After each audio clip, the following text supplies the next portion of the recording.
So nandito ako ngayon sa Hong Kong and this is my first time na mag-travel mag-isa. And actually wala akong itinerary at all.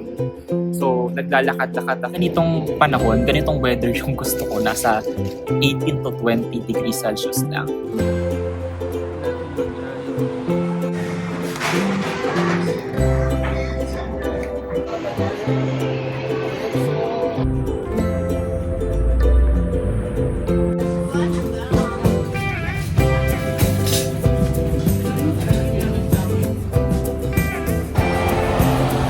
Uy, parang feeling ko big boy na ako. Sorry.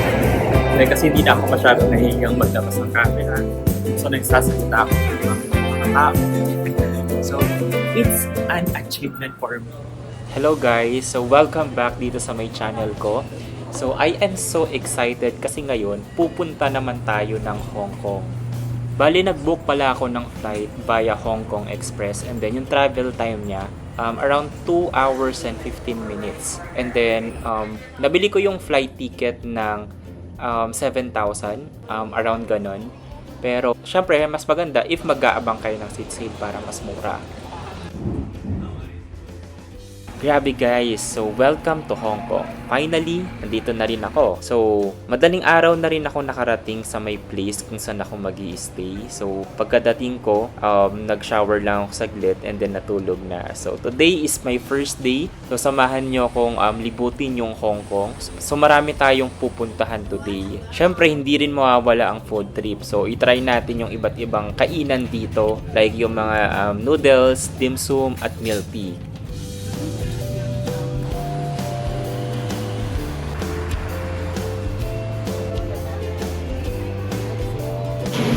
Jollibee!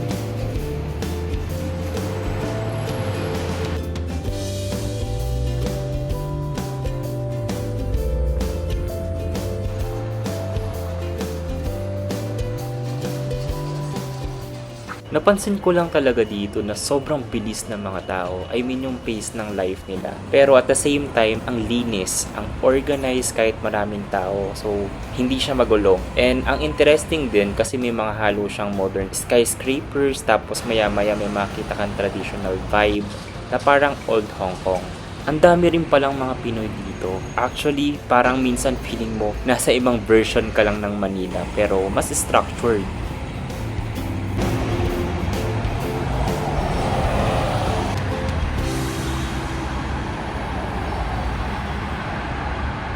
So nandito ako ngayon sa Hong Kong and this is my first time na mag-travel mag-isa. And actually wala akong itinerary at all. So naglalakad-lakad ako and then yung temperature dito nasa 18 to 20 degrees Celsius. So malamig din talaga siya. Actually naka-shorts nga lang ako. Ayan, nakakaya mag-vlog kasi may mga tumatawid and then hindi pa ako ganun kasanay. Yan, tamang chill-chill lang dito sa may park. Again, ayun, nandito ako sa may Hong Kong Museum of Arts. Ayan. So tambay-tambay lang. So masarap yung weather kasi malamig siya. Very chill yung weather.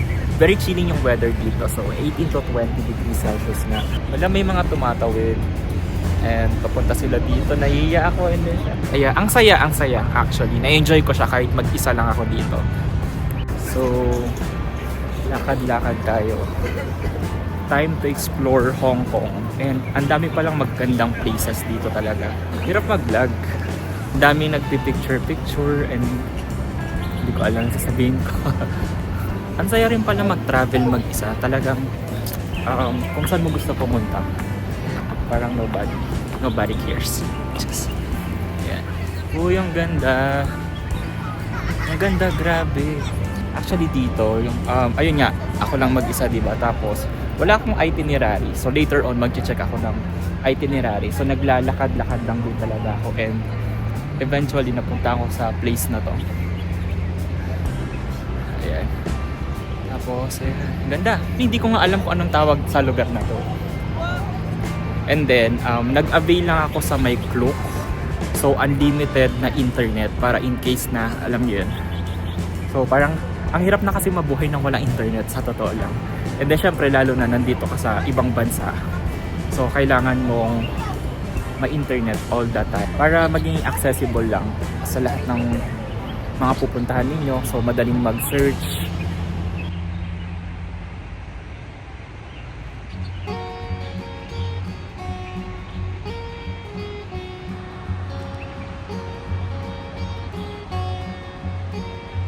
Way! Ayan. So, magtakad lahat tayo dun sa may tourist attraction siya talaga. And may mga nakikita akong konting taga. Alam mo yung western countries. So, actually, nahihirapan akong magsalita ng spontaneous na tuloy-tuloy talaga. Na parang nagkikwento, ganyan. Kaya, so it's a good learning experience for me as a vlogger. Talaga vlogger. I mean, ayan, like for example, maraming tao. So, napapahinto ako minsan kapag nagbablog ako. Kasi lalo na kapag may dumaraan na tao. Kasi medyo nahiya talaga ako. And then, I just need to overcome my fear. Fear talaga. So, hindi naman fear, pero yung pagkamahiyain ko, lalo na kapag nagbablog. Kasi syempre, one of the good memories din yung ginagawa kong pagbablog. Especially kapag gusto kong balikan yung mga memories na katulad nito. Ayan, like for example nga ito, this is my first time na mag-travel alone. And then, sa ibang bansa pa. So, syempre, nai-enjoy ko talaga. Ayan, so I mean, this is my own time. So, wala akong iniisip na iba na, like, ay, kailangan kong tipirin yung oras or whatsoever. Like, kailangan kong magmadali. So dito, parang chill lang talaga kasi ako lang mag-isa. So ayun yung kagandahan dito. And then, samahan mo pa ng magandang panahon. Like, ang sarap lang ng weather dito. So 18 to 20 degrees Celsius. Very chill. Ayan. So sa kabilang side, ayan, kung makita nyo doon, marami ring mga buildings. And then, mga hotel. So may Conrad Hotel, may Shangri-La, may iba-iba. Tapos may mga ferry din. So, I prefer na maglakad-lakad lang din talaga para mas ma-enjoy ko yung view. So, actually, marami rin tourists. Ayan, kung mapapansin nito. So, syempre, nandito ako sa may side na walang masyadong naglalakad kasi nga nakakahiya. So, talagang na-enjoy ko. Later on, mag-check ako ng itinerary na kung saan pa pwedeng puntahan. And then, right now, kasi nga naglakad-lakad lang rin naman ako. Hindi ko alam kung anong exact place na ito. So, check natin sa phone. I think yung pinaka-place niya is, yung pinaka-city dito is yung Tsim Sha Tsui. Ayan. Tapos, nandito ako sa may bandang bay na part. Walang, ang saya dito sa Hong Kong. Yun nga lang, medyo may kamahalan.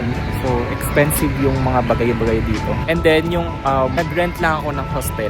So, yung hostel na yun, like around nasa 1,000 per night. Pero, hindi siya ganun ka... pwede na. Masasabi kong pwede. Pero kapag nag-expect kayo ng talagang maganda, so, syempre, hindi siya recommendable. Pero para lang may matulugan kayo, so, pwede na rin. Kasi most of the time, nasa labas lang din naman kayo naggagala. So, tara, punta tayo dun sa may sa may bay na part. Ang dami nagpipicture-picture dito. Mga bata dito. So, tara, lakad tayo. So, mas maraming mga tourists dito. Mga nag-video, nagpipicture. Yung iba nagtatambay lang, nag-chill. So, bahala na. Wala nang hiya-hiya to. Ang cutie, may nag-picture dun ah. Cute ng pose niya. Nakakatawa.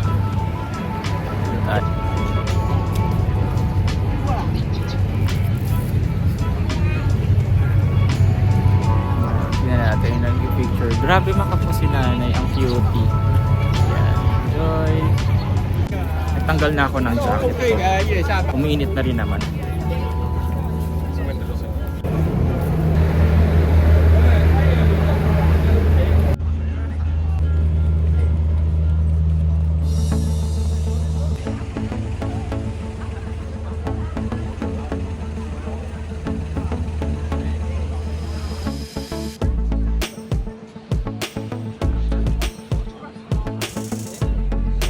Kung bagay sa akin yung makeup, pero try natin. Yo! Ayan, may mga nagpipictorial dito ng kasal. Ayan, ganda. Pakita ko sa inyo. Ayan. Ganda ng clock na to. So wala nang hiya-hiya. Kahit maraming tao, sige, video tayo and magsalita tayo. So wala naman silang pakialam. Pero sa totoo lang, medyo hindi rin ako ganun pakasanay. Kasi I'm not doing this. I mean, usually kapag nagbi-video ko, wala talagang tao at all. Most of the time. Pero this time, syempre sayang naman yung punta natin dito sa Hong Kong. Yes! Ooh.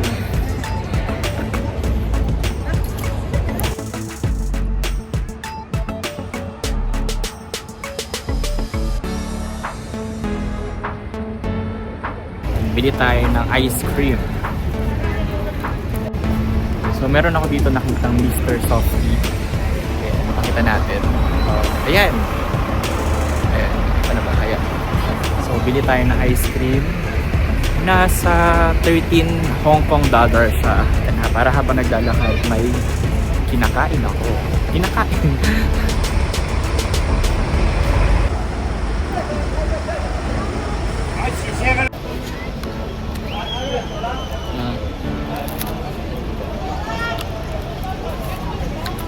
Sarap, Mr. Softee. 13 Hong Kong dollar siya. So, nasa around 95 to 100 pesos.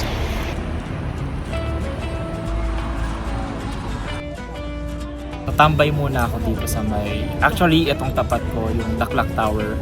Ano siya, isa siya sa mga landmark dito sa may Hong Kong na matatagpuan dito sa may Tsim Sha Tsui. So, hindi ko alam kung tama yung pronunciation ko. So, tambay muna. So, around 12 PM na. So nag-breakfast na rin ako kanina. Actually sobrang daming tao dito. Pero sa part na to, sa side na to, naman kung nakita nyo, may mga nakaupo din. Pero doon sa mga part na yan, daming tao. Lalo na dito. Alam niyo may mga nagka-travel din, may mga flag, ganyan. So para hindi mawala. Pero parang mga singers na sila. Ayan. And then later, try kong pumunta doon sa may kabilang side kasi bay na siya, may mga ferry, ganyan. Tapos sa kabilang side, marami ding mga tourist attractions. So maraming pwedeng mapunta. So doon sa may kabilang side, andun yung central area. Pero actually, asarap lang mag-chill-chill dito. Ayan, may mga nagja-jogging. Ganitong panahon, ganitong weather yung gusto ko. Nasa 18 to 20 degrees Celsius lang. Parang Baguio. So hindi na ako masyadong ganun nilalamig. So ayun nga, this is my first time to travel alone. Sobrang na-enjoy ko siya kasi syempre kapag meron kang kasama, you have to consider yung kasama mo na saan kayo pupunta. So syempre yung time na inaalat nyo sa isang area, ganyan. Pero since ako lang mag-isa, so chill-chill lang. So anytime kung saan man gusto ko pumunta, mapupuntahan ko siya. Pero yun nga, wala rin akong specific itinerary yung pumunta ko dito. From my hostel. So hostel lang talaga yung pinili ko kasi I think hindi naman kailangan na super magarbong hotel, 'di ba? Parang ganun. And then just for the purpose na meron ka lang mapag-i-stayan at matutulugan at syempre yung gamit mo mailagay mo lang. So backpackers na talaga. So yung laman ng bag ko syempre hindi naman din ganun kabigat kasi iniwan ko talaga yung mga gamit or mga damit ko dun sa hostel. And then dami ng tao, parang medyo nakakaya na siya. Ang sarap lang tumulala at panoorin yung mga taong nagdaraan, mag-observe ka sa mga ginagawa nila. Ayun nga, iba-iba yung activities na ginagawa nila. May nag-jogging, may mga nagpipicture. So, hindi ko rin in-expect na ganito rin pala kaganda dito sa may Hong Kong. So, na-enjoy ko siya. And this is my first stay dito sa Hong Kong. And let's see later on, maghahanap na talaga rin ako ng ibang mga spots o area na mapupuntahan dito sa may Hong Kong. Kasi ngayon, parang random walking lang talaga yung ginawa ko. Eventually, napunta ako sa area na to. And then, ayun nga, since this is my first time to travel, diba, parang I'm planning to travel then locally as a solo traveler. So, I'm planning na pumunta ako sa Iloilo as first time. I mean, as first destination na solo traveling ko. And then marami ako nakitang magandang places din sa Iloilo. And then syempre yung purpose naman ng pag-travel ko, syempre to enjoy and ayun nga, to meet new friends or people. And then I'd like to, you know, gusto ko rin ma-experience na kasi napaka-introvert ko. So gusto kong ma-experience na makakilala ng I mean hindi ko naman nire-require sarili kong makakilala ng mga new friends or bagong tao. Gusto ko lang talagang i-try, and I'm not sure if ganun ako magiging easy, ano yan? Magiging outgoing talaga kapag nandun na ako. Pero let's see.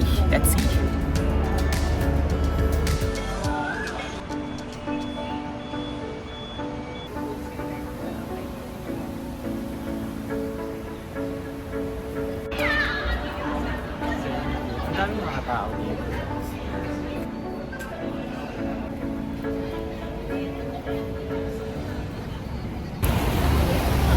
Morning stars. So, subway.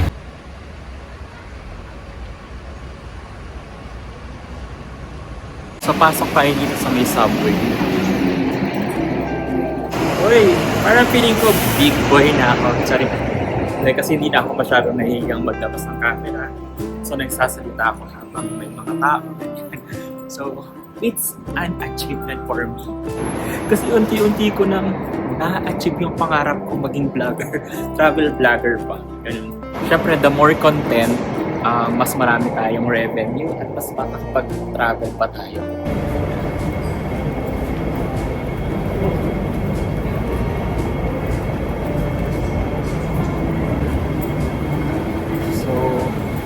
Since pupunta nga ako dun sa may central area, so nandito ako ngayon sa may subway street para makatawid dun sa may kabilang part kanina. Bida-bida ako kasi malamig-lamig nga. Tapos ako lang yung hindi naka-jacket, tapos naka-shorts pa. So kung titignan niyo yung mga dumadaan, talagang lahat sila naka-jacket. Wala akong makita naka-shorts, wala akong nakita naka-t-shirt lang. So tumitingin sila sa akin. Charin.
Walking around the city. Actually, ganyan siya.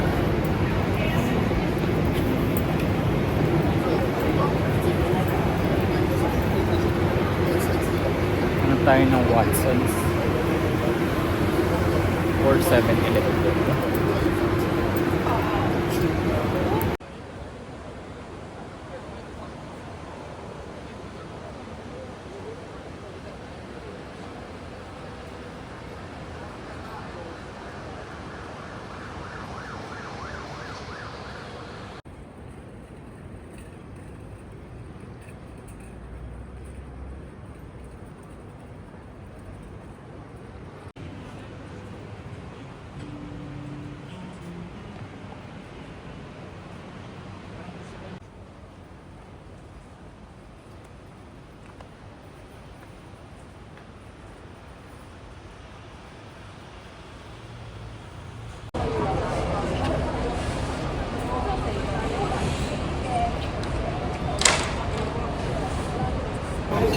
Oh, napakaganda dito talaga, guys.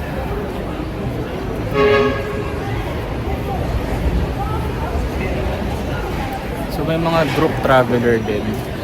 And then meron silang tour guide. Ayan. coffee shop.